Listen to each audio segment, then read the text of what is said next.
The letter arrived an hour after the funeral, sealed with wax, addressed in their mother's handwriting, and dated the day she died. Rain tapped against the stained glass windows of the old chapel, casting fractured light over the casket. 16-year-old twins, Rowan and Wren, stood shoulder to shoulder, their hands clasped so tightly their knuckles matched the pallor of the lilies draped over their mother's coffin. The air smelled of damp wool and regret. Their younger brother, Kai, fidgeted beside them, his shoes squeaking on the polished floor. He was 9, too young to understand why the adults kept saying, "She's in a better place," when all he wanted was her back in their crumbling Victorian house on the edge of the woods. The service ended with hollow words and half-hearted hymns. Aunt Sylvia, their mother's sharp-tongued sister, corralled them into her SUV, her perfume clashing with the scent of wet earth. "You'll stay with me until the estate is settled," she said, as if estate meant anything more than a leaky roof and boxes of their mother's unfinished paintings. Rowan stared out the window, counting streetlights to avoid crying. Wren pressed her forehead to the glass, her breath fogging it into a blur. When they pulled up to the house, a relic of peeling paint and sagging porches, a man in a postal uniform stood on the doorstep, holding a cream-colored envelope. "Special delivery," he said, avoiding their eyes. "Requires a signature." Aunt Sylvia snatched it, her acrylic nails leaving crescent marks in the paper. "Probably another bill," she muttered, but froze when she saw the name. To Rowan, Wren, and Kai. From Eleanor Voss, September 12th. Their mother had died on September 12th, at 3:17 a.m. to be exact. The envelope sat unopened on the kitchen table for hours, a silent guest at their first dinner without her. Aunt Sylvia served microwave lasagna, her voice brittle as she listed rules for her temporary guardianship. No loud music, no pets, no going into the attic. Kai pushed peas around his plate until Rowan kicked him under the table. "What's in the letter?" Wren finally asked, her voice slicing through the clink of forks. Aunt Sylvia stiffened. "Nothing you need to worry about." But when she fell asleep on the couch, her wineglass still clutched in her hand, Rowan crept downstairs and slid the envelope from her purse. The wax seal, a crescent moon encircled by thorns, cracked under his thumb. Inside were 3 things: a key, tarnished green with age, a photograph of their mother as a teenager, standing beside a man none of them recognized. Behind them loomed a stone archway swallowed by ivy, a note in their mother's looping script. "My darlings, if you're reading this, I've failed. Forgive me." The key opens the door behind the cellar stairs. Don't let Sylvia find it. Don't trust the man with the scar. And whatever you do, don't go into the woods after dark. "Love always." Mom Kai traced the words with a shaky finger. "What's in the cellar?" "Nothing," Wren lied. But their mother had boarded up the cellar years ago after a rat problem. They waited until 2 a.m., when Aunt Sylvia's snores rattled the walls. Rowan pried open the cellar door with a crowbar, the hinges shrieking. The stairs groaned under their weight, the air thickening with the smell of mildew and something sharper, metallic, like old coins. Behind the stairs, hidden under a moth-eaten tapestry, was a door. Not wood, not metal. Stone, etched with the same crescent moon as the seal. The key fit. The room beyond was small, windowless, and lit by a single flickering bulb. Shelves lined the walls, crammed with jars of dried herbs, animal bones, and notebooks bound in cracked leather. A desk sat in the center, buried under maps and charcoal sketches of symbols Kai didn't recognize. Wren opened the nearest journal. Page after page of their mother's handwriting detailed rituals, warnings, and a name repeated like a curse. Silas Thorne. The last entry, dated the night she died, was a single sentence. "He's found me." A floorboard creaked above them. "She said not to trust the man with the scar," Kai whispered, clutching Rowan's sleeve. Footsteps crossed the kitchen, slow, deliberate. Rowan killed the light. They huddled under the desk, breaths held as the cellar door groaned open. A beam of flashlight cut through the darkness, sweeping over the shelves. The man hummed, a tuneless sound that made Wren's skin prickle. When the light landed on the stone door, he stopped.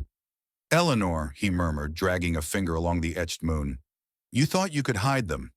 The scar split his face from eyebrow to jaw, pale and twisted. They didn't breathe until his footsteps faded. Back in their shared bedroom, Kai curled into a ball, his stuffed wolf pressed to his chest.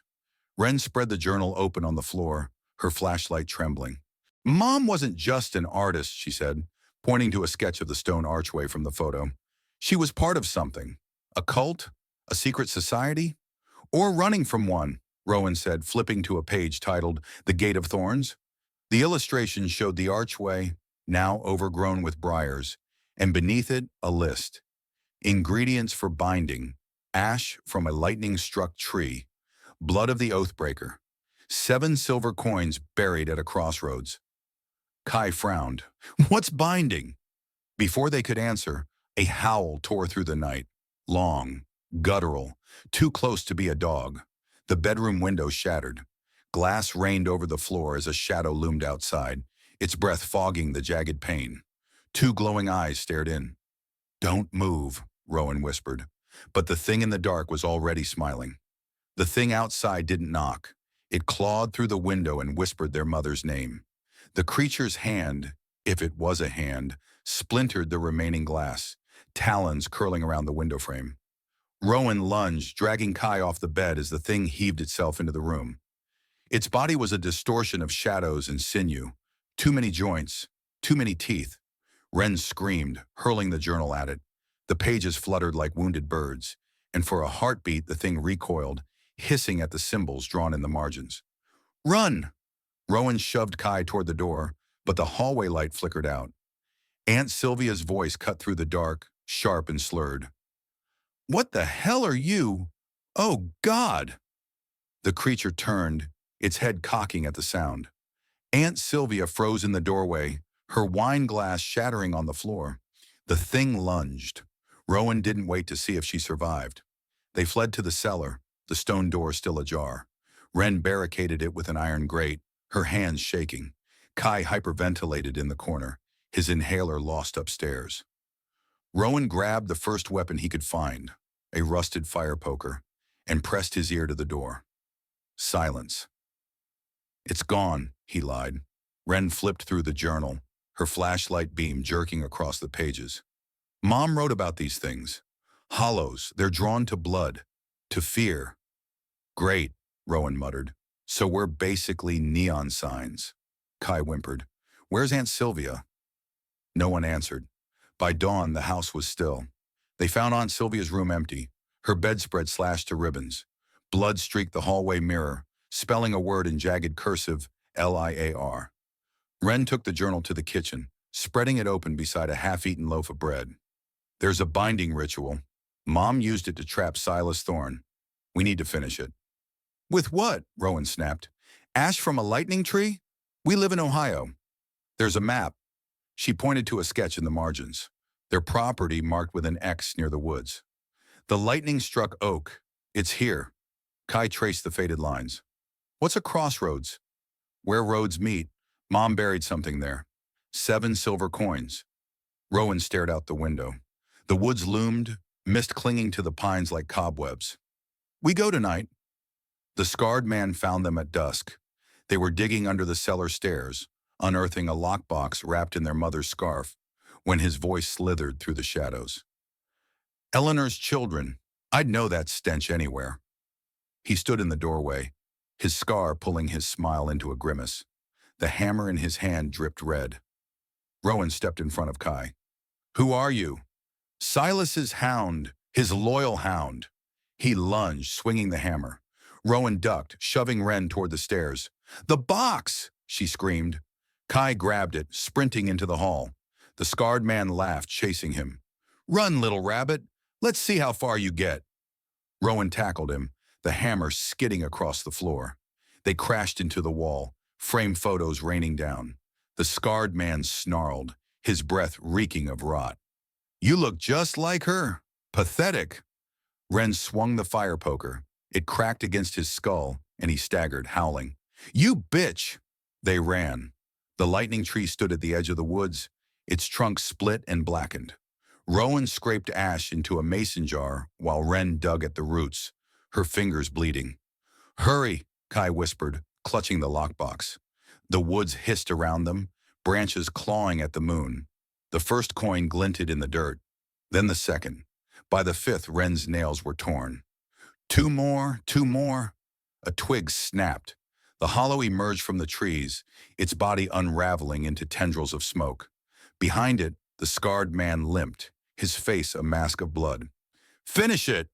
Rowan threw the jar of ash at the hollow. It screeched, recoiling as the powder seared its flesh.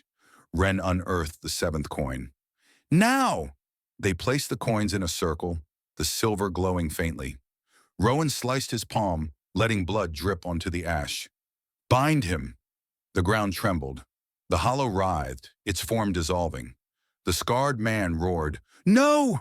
A flash, a scream, then silence. In the lockbox, they found a locket, their mother's, and a letter. My darlings, if you're reading this, the binding held. But Silas is not gone. He's in the walls, in the blood. Find the gate. Destroy it. Love always, Mom. Kai held up the locket.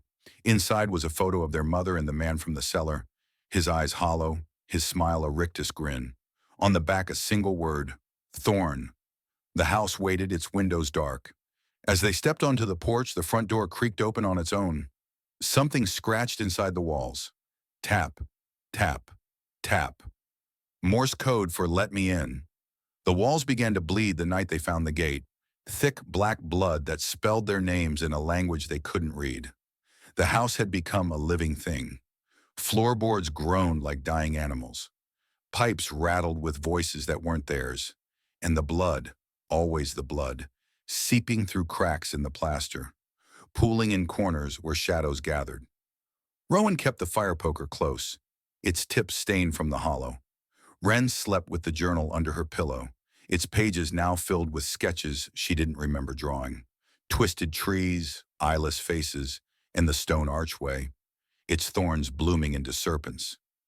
Kai saw him first, Silas Thorn, not in the flesh, in the reflections. A flicker in the bathroom mirror as Kai brushed his teeth, a ripple in the rain-streaked window as he played with Legos. Always watching, always smiling. He's here, Kai whispered, pressing his palm to the cold glass. In the mirrors. Rowan didn't believe him until the night the blood on the walls shifted. It dripped upward, defying gravity, to form a single phrase above the fireplace. Bring me the key. The key, the one from their mother's letter. The one that had opened the stone door. Ren pulled it from her necklace chain, its tarnished surface warm to the touch. It's not just a key, it's a ward. Mom used it to lock something away. Or someone, Rowan said, staring at the locket. The man in the photo, Silas, had the same crescent moon pendant around his neck. They waited for the scarred man to return, for the hollow to claw through the windows again, but the woods were silent, too silent. No owls, no crickets. Just the creak of branches in the wind, like bones rattling in a coffin.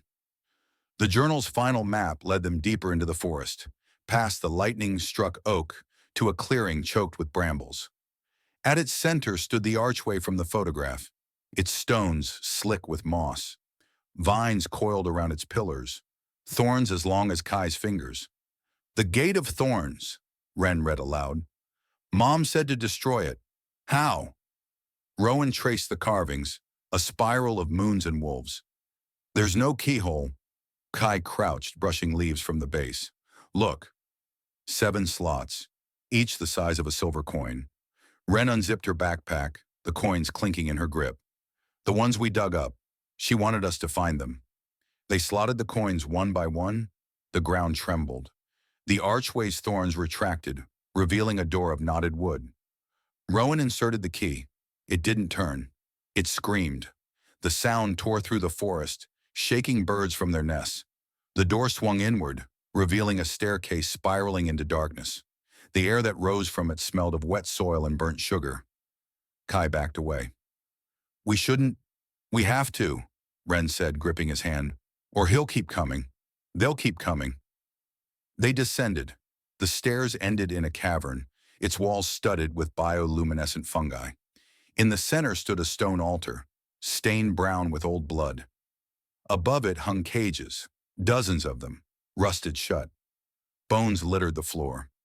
Human, animal, things with too many ribs.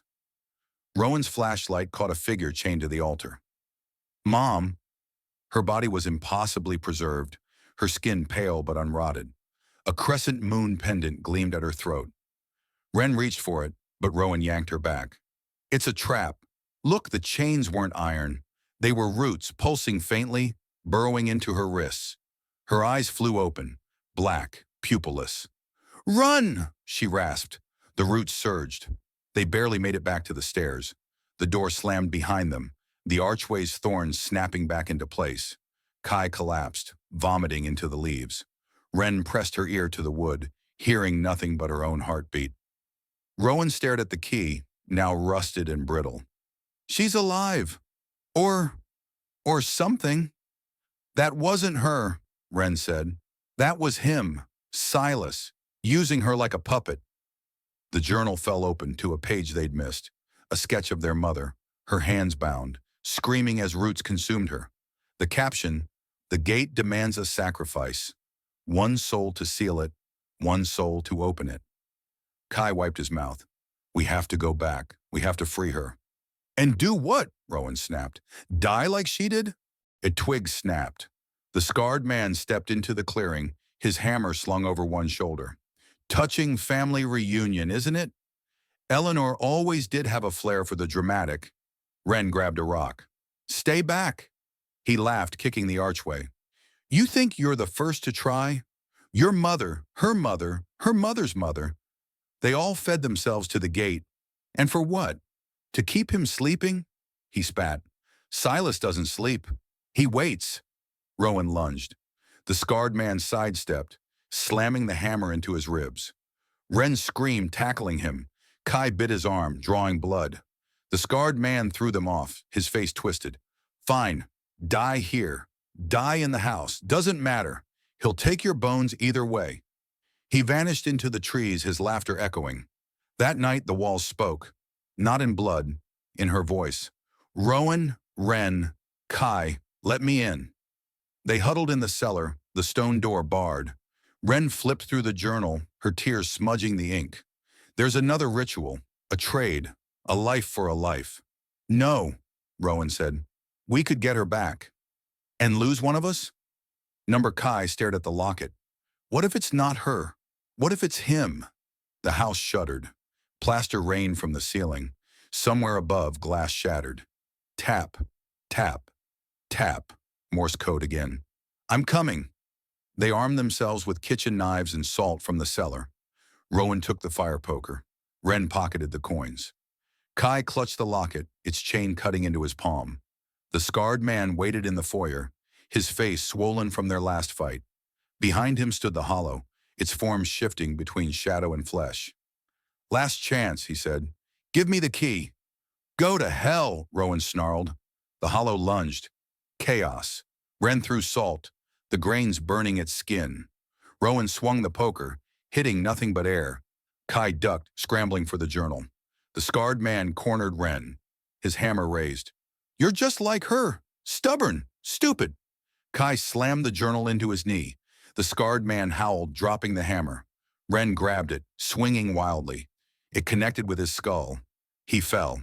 The hollow froze, its head twisting toward the ceiling. A new sound filled the house. A low, resonant hum, like a bell tolling underwater. The wall split. Silas Thorne stepped through. He looked nothing like the photo. His skin was bark, his eyes hollow pits filled with fireflies. Vines coiled around his limbs, blooming with black roses. Children, he crooned, his voice a chorus of whispers. You've been so kind to wake me. Rowan shoved Kai behind him. Stay back. Silas smiled, petals falling from his lips. You carry her blood, her promise. The gate hungers. Wren threw a coin. It passed through him, clattering to the floor. You cannot kill a god, he said, stepping closer. But you can feed him. The floor opened. Roots erupted, snaring Rowan's ankles. Wren slashed with a knife, but the blade shattered. Kai screamed, kicking at the tendrils. Silas lifted the locket, its chains slithering into his hand. A trade, Eleanor. Their lives for yours. The roots dragged them down. Darkness. They woke in the cavern, chained to the altar where their mother's body once lay. Silas loomed above, the locket dangling from his thorn fingers. Choose, he said, one soul to seal the gate, one soul to walk free. Rowan strained against the roots. Let them go. Take me. No, Ren cried. Kai sobbed, his small hands clawing at the vines. Silas leaned close, his breath like rotting flowers. Your mother chose all of you. A waste. The roots tightened. Then a voice from the shadows. I didn't. Their mother stepped into the light, her skin gray, her eyes glowing like embers. I choose him. She plunged the fire poker into Silas's chest. The cavern collapsed. They ran, roots snapping at their heels. Their mother's voice echoed behind them, fading. Destroy the gate, now! They reached the archway as the forest erupted in flames. Ren slammed the coins into the slots. Rowan turned the key. The world tore itself apart. They woke in the cellar, the stone door sealed forever. The house was silent. No blood, no whispers. On the kitchen table lay the locket, its chain broken. Inside, a new photo. Their mother smiling beside the archway, its thorns reduced to ash. On the back, a final note. I'm sorry, I love you, burn it all. Aunt Sylvia's car crunched up the driveway. They didn't wait to explain. They burned the house, the journals, the locket. The flames climbed so high they turned the moon red. But as they drove away, Kai glanced back. The scarred man stood at the tree line, his face healed, his smile wide. In his hand, a single black rose. The first rose bloomed in the ashes of their home. Black petals, thorns like razors, and a scent that made the dead stir in their graves. The fire had reduced the Victorian house to a skeleton of charred beams and melted glass. But 3 days after the blaze, Rowan found it. A single black rose, its stem coiled around the remains of the cellar door. He didn't touch it. He didn't need to. The moment he knelt to look, the petals peeled back, revealing a mouth lined with needle-thin teeth. She's not gone, it hissed in their mother's voice. And neither is he. Rowan burned the rose. It screamed as it died. Aunt Sylvia's cramped apartment became their prison. She boarded the windows, hung garlic over the doors, and pocketed the key to the only phone. For your protection, she said, though her eyes lingered on Rowan's hands, still blistered from the fire. Ren knew the truth. Aunt Sylvia wasn't afraid of what was outside. She was afraid of them. The journal survived the flames. Its pages were singed, but the rituals remained intact, now annotated in a stranger's handwriting. Red ink circled a passage about the Garden of Thorns, a place where Silas fed on the souls he'd trapped. A map showed a cemetery on the outskirts of town, its borders marked by 7 rose bushes. We have to go back, Ren said, tracing the faded lines, before the roses spread. Kai pressed his ear to the wall. They're already here. In the apartment below, an old woman had died the night they arrived. The coroner said natural causes, but her daughter swore she'd been found clutching a black rose, its thorns buried in her throat. They waited until Aunt Sylvia passed out on cheap wine. The streets were slick with rain, the air thick with the smell of wet decay. The cemetery gates hung open, rusted hinges screaming. The roses were unmistakable, a perfect ring of black blooms, their roots snaking over graves. Rowan gripped the fire poker. Stay close. The ground squirmed beneath them. Ren's flashlight caught movement in the shadows. Figures hunched and shuffling, their skin mottled with thorny vines, the infected. Kai froze. They're eating the dead. A woman crouched over a fresh grave, her jaw unhinged as she gnawed on a femur. Her eyes, milky and pupilless, snapped to Kai. She lurched forward, roses sprouting from her fingertips. Run! Rowan shoved Kai toward the mausoleum. They barred the door with a coffin, the infected clawing at the stone. Ren flipped through the journal. The garden isn't here, it's under here. Beneath the altar, a trapdoor. The tunnels stank of rot and ammonia. The walls pulsed, veins of black ivy pumping liquid shadow. They found the garden at the heart of the labyrinth, a cavernous chamber where roses grew upside down from the ceiling, their roots dripping blood. In the center stood Silas, not the bark-skinned god from before, a corpse barely held together by thorns, his hollow chest cavity blooming with roses. The scarred man knelt beside him, feeding him petals from a rusted bowl. "Right on time," the scarred man said. "He's been hungry." Silas's head lolled, fireflies spilling from his mouth. "You brought me flour," he rasped. "How thoughtful." Rowan swung the poker. The scarred man caught it, snapping the metal like kindling. "You don't learn, do you?" Ren threw salt. The scarred man screamed as it seared his skin, but Silas laughed, the sound echoing through the roots. "Enough!" The vines attacked. They bound Rowan to the ceiling, thorns piercing his wrists. Ren and Kai were forced to their knees, roses blooming around their necks like collars. Silas dragged a clawed finger down Ren's cheek, drawing blood. "Eleanor's daughter," he crooned. "You have her defiance, and her weakness." Kai spat in his face. The spit sizzled, burning through Silas's paper-thin skin. "You'll regret that," the scarred man said, raising his knife. A voice stopped him. "Let them go." Their mother stood in the tunnel mouth, her body translucent, her edges fraying. "Mom?" Kai whispered. Silas smiled. "Little ghost, come to beg?" "I've come to finish this." She stepped into the light, the locket glowing at her throat. "You want a soul? Take mine, again." The scarred man lunged. She dissolved, reappearing behind him. "You never learn either, Marcus." She plunged a thorn into his heart. Chaos erupted. The infected swarmed the garden, tearing at the roots. Silas roared, his body collapsing into a tangle of vines. Rowan fell, slicing his bonds on a rose's thorns. Ren grabbed Kai, dragging him toward the tunnel. "The locket!" their mother screamed. "Destroy it!" Rowan yanked it from Silas's crumbling chest. The moment it left his body, the roses withered.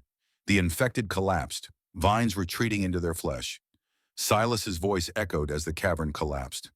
"This isn't over. I am every garden, every thorn, every—" The ceiling buried him. They surfaced in the cemetery, dawn bleeding into the sky.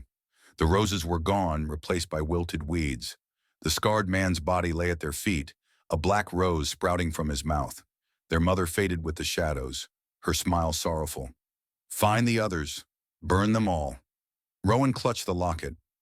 Inside, a new photo. Their mother standing beside 3 graves. Theirs. Aunt Sylvia's apartment was empty. A note on the table. "They're coming. Don't trust the roses." Outside, the streets buzzed with sirens. News vans clustered around the cemetery gates. And in the alley below, a figure watched their window, holding a bouquet of black roses.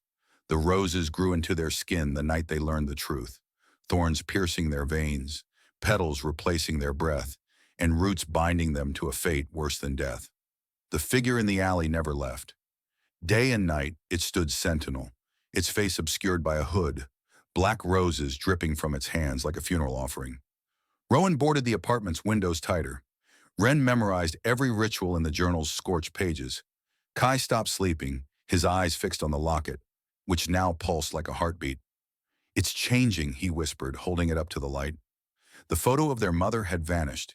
In its place, a spiral of thorns, tightening with every hour. Aunt Sylvia's note haunted them. "They're coming." But they were already here. The first rose pierced Kai's palm while he slept. He woke screaming, tendrils of black ivy snaking up his arm. Rowan tried to cut them, but the thorns burrowed deeper, drawing blood that bloomed into petals. Ren scoured the journal, her voice cracking. "It's a binding. Silas is anchoring himself to us. We have to find the source." The map in the journal's final pages led them to the ruins of an old church. Its steeple collapsed, its pews rotted. Beneath the altar, a staircase descended into earth so dark it swallowed their flashlight beams.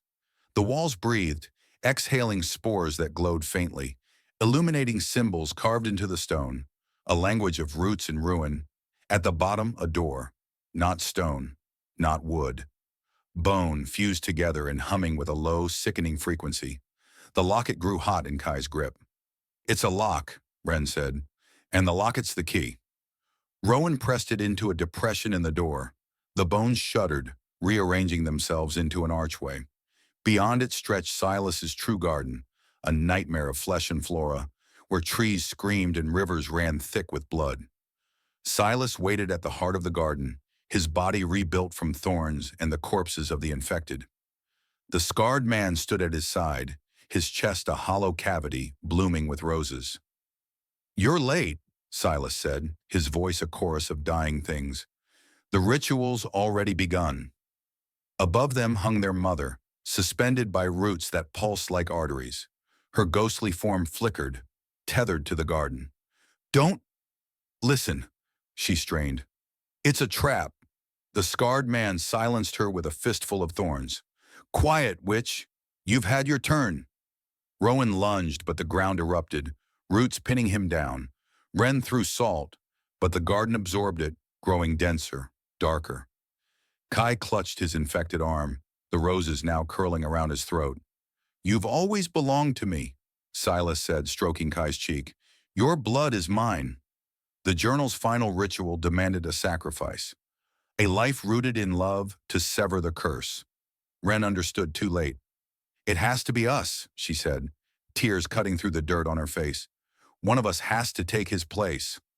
Rowan fought the roots. "No, there's another way." "There isn't." She gripped Kai's hand, the roses now consuming him. "He's using Kai as an anchor. If we don't stop him, the garden spreads, everywhere." Their mother's ghost strained against her bonds. "The locket, break the cycle." Kai's eyes met Rowan's. "Do it." They performed the ritual at the base of Silas's throne. Ren etched symbols into the soil with her blood. Rowan recited the incantation, his voice raw. Kai clutched the locket, its chain fused to his infected skin. Silas laughed, petals falling from his lips. "You think this changes anything? I am eternal. I am the rot beneath the rose." The scarred man raised his knife. "Time to die, kids." Kai slammed the locket into the ground. "Now!" The garden erupted. The locket shattered, releasing a shockwave of light. Their mother's ghost surged free, her form blazing as she tore into Silas. The scarred man screamed, his body disintegrating into ash. Rowan and Ren dragged Kai back as the roots recoiled, the garden collapsing in on itself. Silas's roar shook the earth. "You cannot destroy me. I am every shadow, every thorn." Their mother's voice cut through the chaos. "But you're not their shadow." She plunged her hands into Silas's chest, pulling free a pulsing, blackened heart. With a final scream, she crushed it. The garden died with him. They woke in the church ruins, dawn breaking through cracks in the stone. Kai's arm was scarred but clean, the roses reduced to ash. The locket lay in pieces, its spiral of thorns now still. Their mother's voice lingered in the wind. "Burn it all. Live." They did. The church, the journal, the remnants of the locket, all turned to smoke. Aunt Sylvia never returned. The figure in the alley vanished. But as they boarded a bus out of town, Rowan glanced back. At the edge of the woods, a single black rose bloomed. Years later, Ren studied botany, hunting myths of cursed flora. Rowan joined the military, though he never spoke of why. Kai painted, his canvases filled with gardens that never grew roses. They never told anyone about the scars, or the dreams. In them, their mother stands at the edge of a dark forest, her hands stained with soil. "It's not over," she whispers. "He's in the roots, waiting." And in the corner of every dream, a hooded figure tends to a rose bush, its petals black as a starless sky. The first rose bloomed on Kai's 21st birthday, its thorns sharp, its scent sweet, and its whisper unmistakable. Welcome home. If you enjoyed this story, don't forget to subscribe to the channel so you don't miss the next one. Check out our other videos for more powerful true stories like this. And if this story moved, you share it with someone who needs to hear it.